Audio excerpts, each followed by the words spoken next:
আসসালামু আলাইকুম। সংবাদে আপনাদের সবাইকে স্বাগত জানাচ্ছি। আমি ফিরোজ তোহা। শুরুতেই আরবে কেবলস সংবাদ শিরোনাম। বাংলাদেশের গুরুত্বপূর্ণ আপডেট সংবাদে আপনাকে স্বাগত। শুরুতে সংবাদ শিরোনাম, পরে বিস্তারিত। আরও ভয়ঙ্কর হয়ে উঠেছে ঘূর্ণিঝড় রিমাল। ধেয়ে আসছে ঘূর্ণিঝড় রিমাল, ধারণ করছে ভয়ঙ্কর রূপ। এর মধ্যেই প্রভাব ফেলতে শুরু করেছে ঝড়টি। ধারণা করা হচ্ছে রোববার 26 মে দুপুর নাগাদ অতি প্রবল হিসেবে দেশের উপকূল অঞ্চলে আঘাত হানতে পারে এই ঘূর্ণিঝড়টি। এখন পর্যন্ত ঘূর্ণিঝড়ের কারণে 7 নম্বর বিপদ সংকেত জারি করা হয়েছে উপকূল অঞ্চলগুলোতে। এরপর জানিয়ে দিব, চোখ হারানো মিলের দায়িত্ব নিল বিএনপি। বিগত আন্দোলন সংগ্রাম ঘিরে চোখ হারানো নওগাঁ জেলা যুবদলের সাবেক যুগ্ম সাধারণ সম্পাদক কোহিনুর ইসলাম মিলের চিকিৎসার দায়িত্ব নিয়েছে বিএনপি। জানিয়ে দিব, ক্ষমতার তক্তপোষ যে কোনো মুহূর্তেই উল্টে যাবে, সরকারকে হুঁশিয়ারি করলেন বিএনপির সিনিয়র যুগ্ম মহাসচিব অ্যাডভোকেট রুহুল কবির রিজভী। জানিয়ে দিব, চীন সফরে গেল আওয়ামী লীগের প্রতিনিধি দল। চীনা কমিউনিস্ট পার্টির আমন্ত্রণে প্রশিক্ষণ কর্মশালায় যোগ দিতে দেশটিতে সফরে গেছে আওয়ামী লীগের 50 সদস্যের একটি প্রতিনিধি দল। শনিবার দুপুর 2:55 চীনের উদ্দেশ্যে ঢাকা ছাড়েন তারা। এদিকে কুরবানির ঈদের সম্ভাব্য তারিখ ঘোষণা। পবিত্র ঈদুল আজহা তথা কোরবানির ঈদের সম্ভাব্য তারিখ ঘোষণা করেছে মিশর। দেশটির জ্যোতির্বিদেরা ইনস্টিটিউট অব জানিয়েছে, আগামী 16 জুন কুরবানি ঈদের সম্ভাব্য তারিখ হতে পারে। শনিবার 25 মে গল্ফ নিউজের এক প্রতিবেদনে এমন তথ্যই জানিয়েছে তারা। এবং সর্বশেষ জানিয়ে দিব, একদিনে 3 জাহাজে হামলা ইয়েমেনিদের। ফিলিস্তিনে ইসরায়েলের যুদ্ধের পর থেকে লোহিত সাগরে জাহাজে হামলা চালিয়ে আসছে ইয়েমেনের হুতি বিদ্রোহীরা। এরই ধারাবাহিকতায় একদিনে 3 জাহাজে হামলার খবর জানিয়েছে তারা। শুক্রবার 24 মে বার্তা সংস্থা রয়টার্সের এক প্রতিবেদনে এই তথ্য জানানো হয়েছে। হুতিদের দাবি, তারা লোহিত সাগর, আরব সাগর এবং ভূমধ্য সাগরে 3টি জাহাজে হামলা চালিয়েছে তারা। শুক্রবার এই দাবি করেন তারা। যদিও ভূমধ্য সাগরে হামলা করা জাহাজটির ম্যানেজারের দাবি, তারা এমন কোনো কিছু লক্ষ্য করেনি। প্রিয় দর্শক, এতক্ষণ শুনছিলেন সংবাদ শিরোনাম, এবারে বিস্তারিত।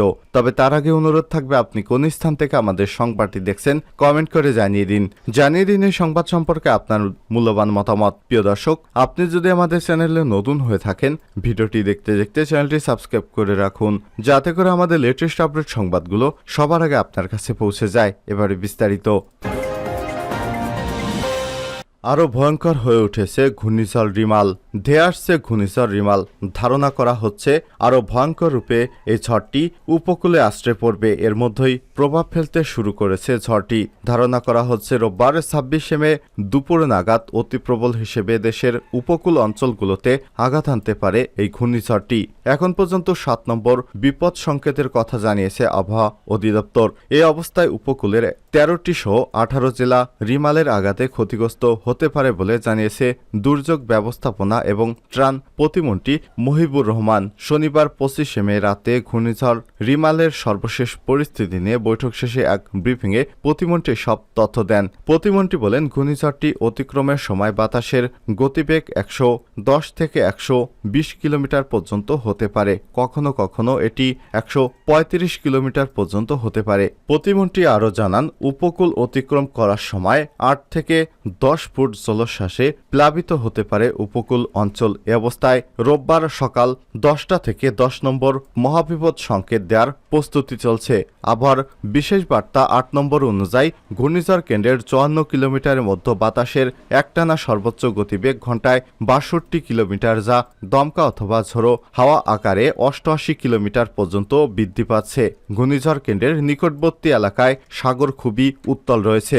ঘূর্ণিঝড়ে নিরাপদে থাকতে কি করবেন? প্রথমত, বাড়ির কাছাকাছি থাকা মরা গাছের ডাল ছেঁটে ফেলুন।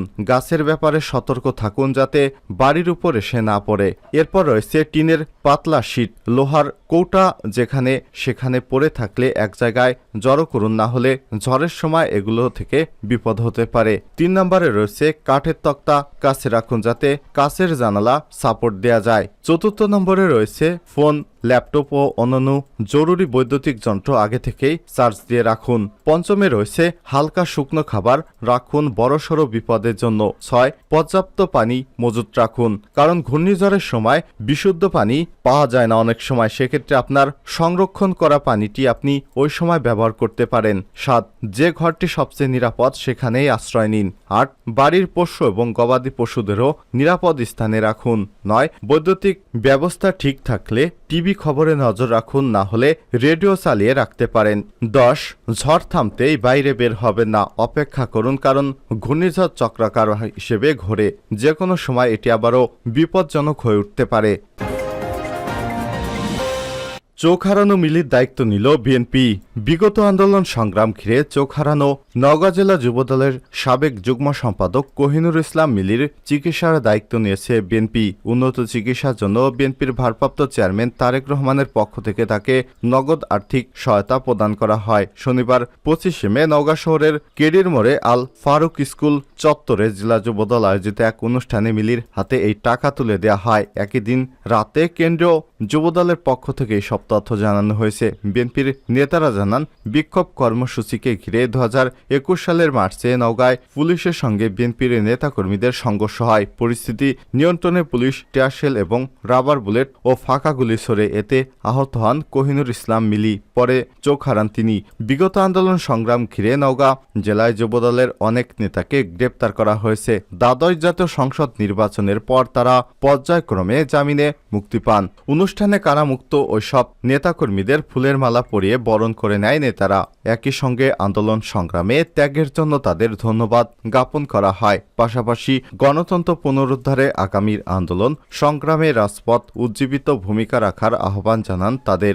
সরকার বিরোধী বিগত আন্দোলন সংগ্রাম, কারাবরণকারী এবং হামলা মামলা শিকার যুবদল নেতাদের খোঁজখবর নেওয়া হয় এবং সংগঠনকে শক্তিশালী এবং গতিশীল করার লক্ষ্যে 82টি সাংগঠনিক জেলার নেতাদের সঙ্গে ধারাবাহিক মতবিনিময় সভা করছে কেন্দ্রীয় যুবদল। এর অংশ হিসেবে নওগাঁ জেলা যুবদলের সঙ্গে কেন্দ্রের এই মতবিনিময় সভা অনুষ্ঠিত হয়। জেলা যুবদলের আহ্বায়ক মাসুদ হায়দার টিপুর সভাপতিত্বে এবং কেন্দ্রীয় যুবদলের সাধারণ সম্পাদক আব্দুল মোনায়েম মুন্নার সঞ্চালনায় অনুষ্ঠানে প্রধান অতিথি হিসেবে ভার্চুয়ালি যুক্ত ছিলেন বিএনপির ভারপ্রাপ্ত চেয়ারম্যান তারেক রহমান। উপস্থিত ছিলেন যুবদলের কেন্দ্রীয় নির্বাহী কমিটির সহ সভাপতি মাহফুজার রহমান রিটন, প্রচার সম্পাদক আব্দুল করিম সরকার, সহ সাংগঠনিক সম্পাদক আরিফুল হক আরিফ, সহ বিজ্ঞান এবং প্রযুক্তি বিষয়ক সম্পাদক কে এম মুসাব্বির শাফি, সদস্য আনোয়ার হোসেন জনি, সদস্য মাহমুদুস সালেহীন। ক্ষমতার তক্তপোষ যে কোনো মুহূর্তেই উল্টে যাবে রিজভী। বিএনপি সিনিয়র যুগ্ম মহাসচিব অ্যাডভোকেট রুহুল কবির রিজভী আওয়ামী লীগের সাধারণ সম্পাদকদের উদ্দেশ্যে বলেছেন, ক্ষমতার তক্তপোষ যে কোনো মুহূর্তেই উল্টে যাবে। শনিবার রাজধানীর জাতীয় প্রেস ক্লাবে অ্যাসোসিয়েশন অব ইঞ্জিনিয়ার্স অ্যাব ঢাকা সেন্টার আয়োজিত লুটপাট, অব্যবস্থাপনা এবং সঠিক পরিকল্পনার অভাবে যাত্রাপথে দুর্ঘটনায় মৃত্যুর ভয়াবহতা জনদুর্ভোগ শীর্ষক আলোচনা সভায় প্রধান অতিথির বক্তব্যে তিনি সব কথা বলেন। রুহুল কবির রিজভী বলেন, সরকারের অ্যাকাউন্টেবিলিটি নেই বলে কোনো কিছুর জন্যই ব্যবস্থা নিতে পারছে না। বড় বড় দুর্বৃত্তরা, দুর্নীতিবাজেরা এখন শ্রমিক লীগ, ছাত্রলীগ, যুবলীগ নেতা, বেআইনি অর্থের সঙ্গে বেআইনি ব্যক্তিরা মিশ্রণ ঘটে, এটা খুবই দ্রুত। আমরা তারই পরিণাম দেখতে পাচ্ছি। এই যে আনারুল আজিম আনারের বিষয় যে ওবায়দুল কাদের সাহেব বলে ফেললেন, দেখুন তিনি এলাকায় অত্যন্ত জনপ্রিয় ছিল। আপনার এলাকায় যদি কোনো মাফিয়া সেই এলাকায় কিছু করতে চায় আর সেখানে যদি সরকার তাকে নিরাপত্তা দেয়, তাহলে কোনো ভদ্রলোক এমপি ক্যান্ডিডেট হতে পারবে না। এটাই হচ্ছে সত্য কথা। বিএনপির স্বপ্ন কর্পূরের মতো উড়ে যাবে। আওয়ামী লীগ সাধারণ সম্পাদক ওবায়দুল কাদের এমন বক্তব্যের বিষয়ে তিনি বলেন, ক্ষমতার তক্তপোষ যে কোনো মুহূর্তেই উল্টে যাবে।